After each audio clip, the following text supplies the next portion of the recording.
السلام علیکم ورحمۃ اللہ وبرکاتہ۔ الحمد للہ رب العالمین والصلاة والسلام علی سید الرسل وخاتم النبیین، اما بعد، اعوذ باللہ من الشیطان الرجیم۔ سبحان الذی اسری بعبدہ لیلا من المسجد الحرام الی المسجد الاقصی۔ معراج کی رات کے حوالے سے چند گزارشات عرض کرنے کا ارادہ رکھتا ہوں کہ اس رات کو نبی صلی اللہ علیہ وسلم، میرے اور آپ کے محبوب ہمارے پیغمبر علیہ الصلاۃ والسلام کو اللہ تعالیٰ نے آسمانوں پر بما جسم اور روح کے اپنے پاس بلایا۔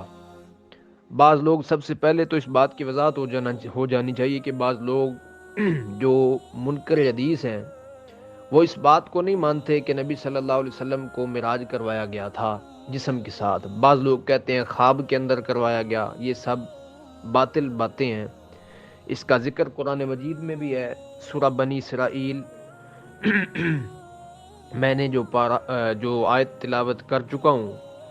سبحان الذی اسری، اللہ فرماتے ہیں پاک ہے وہ ذات جس نے سیر کروائی اپنے بندے کو علی عبدہ لیلا من المسجد الحرام الی المسجد الاقصی، رات کے کچھ حصے میں مسجد حرام سے مسجد اقصی تک۔ پہلی بات تو یہ واضح ہو گئی کہ نبی صلی اللہ علیہ وسلم کو اللہ تعالیٰ نے معراج کروایا آسمانوں کا، اور یہ ایک طویل مضمون ہے، صرف اشارتاً بات عرض کرنا چاہتا ہوں۔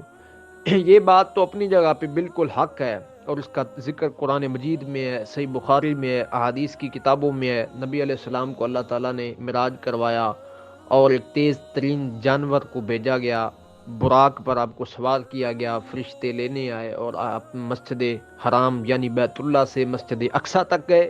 اور مسجد اقصی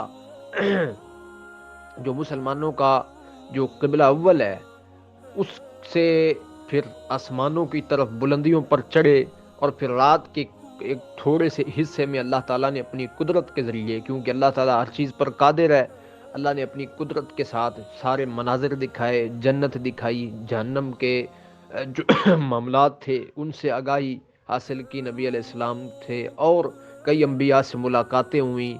آسمانوں پر اللہ تعالیٰ نے اپنی قدرت کے ذریعے سارے انبیاء کو مسجد اقصی میں جمع کیا۔ یہ باتیں تو اپنی جگہ پر بجا ہیں، لیکن بعض چیزیں ایسی ہیں جو ہمارے معاشرے میں رائج ہو چکی ہیں، جن کا قرآن اور حدیث کے ساتھ کوئی تعلق نہیں ہے۔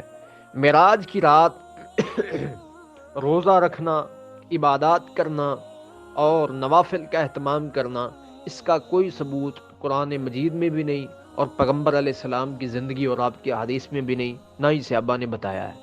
جتنی بات ہماری شریعت ہمیں تعلیم دیتی ہے اس تک ہی محدود رہنا چاہیے، اس سے بڑھنا۔ قرآن مجید میں اللہ فرماتے ہیں الیوم اکملت لکم دینکم واتممت علیکم نعمتی، میں نے تمہارا دین تم پر مکمل کر دیا ہے، اور تمہارے لیے میں نے اس اپنی نعمت کو تمام کر دیا ہے، اور دین کو میں نے پسند کر لیا ہے۔ اب اس میں کوئی کمی نہیں ہے، نہ کوئی زیادتی کر سکتا ہے اور نہ کوئی اس میں کوئی کمی کر سکتا ہے۔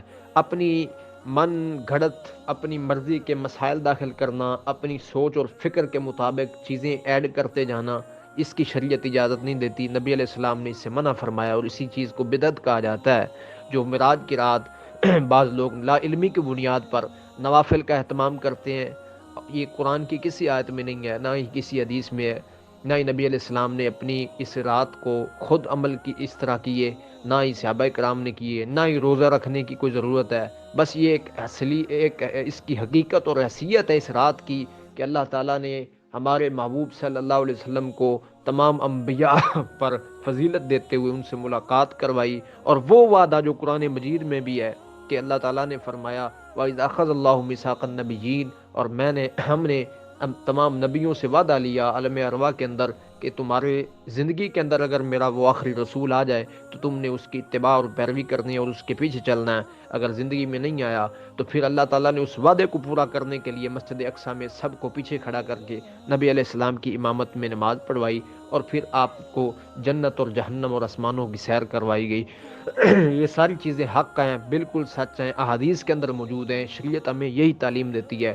لیکن یہ بدعت کرنا اور نوافل کا اہتمام کرنا، عبادات کرنا، یا قبرستان جانا، یا اور اس میں اگر اضافے کیے جائیں تو کھانے بنانے اور پھر طرح طرح کے رنگ برنگ کے کھانے، ان کو ثواب کی غرض سے ان کے اوپر پڑھائی کرنا، اور یہ سارے اعمال ہماری شریعت میں نہیں ہیں، یہ خود ساختہ جو ہے لوگوں نے ایڈ کر رکھے ہیں۔ ان چیزوں سے بچنا چاہیے، اور اسی کے اندر ہی نجات ہے۔ وہ کام جو اللہ اور اس کے رسول کی تعلیم ہے اور آپ نے اپنی زندگی میں کی ہیں اور ہمیں تعلیم دی ہیں، وہی کرنے چاہیے۔ وہ کون سا کام ہے؟ وہ معراج کی رات جو اللہ تعالیٰ نے تحفہ عطا فرمایا تھا نماز والا، اس پر ہمیں گامزن رہنا چاہیے۔ وہ 5 وقت کی نماز ہے، صرف معراج کی رات کھانے بنانے نہیں ہے، صرف معراج کی رات نوافل کا اہتمام کرنا یا روزہ رکھنا نہیں ہے، بلکہ پورے سال ہر روز 5 وقت نماز اللہ تعالیٰ نے معراج والی رات فرض کی تھی، اور یہ فرض ہے، یہی ہم سے معراج تقاضا کرتی ہے۔ سب سے بڑا معراج کا مقصد یہ تھا کہ اللہ تعالیٰ نے اپنی عبادت کا ایک اہم ترین تحفہ ہمیں عطا فرمایا اپنے نبی کے ذریعے، اس کو قبول بھی کرنا چاہیے۔ اور قبول کرنے کا طریقہ یہ ہے کہ آپ کے اس اللہ کے اس تحفے کو، اس کی قدر کی جائے، اس کا اہتمام کیا جائے، نماز کی پابندی کی جائے، جان جاتی ہے چلی جائے، مال قربان ہوتا ہو جائے، کسی کی فجر ضائع نہ ہو، ظہر ضائع نہ ہو، عصر ضائع نہ ہو، مغرب العشاء نہ چھوٹے۔ یہی معراج ہم سے تقاضا کرتی ہے۔ امید ہے کہ آپ کو احباب کو بات جو ہے وہ سمجھ آ گئی ہوگی۔ اللہ تعالیٰ عمل کی توفیق عطا فرمائے۔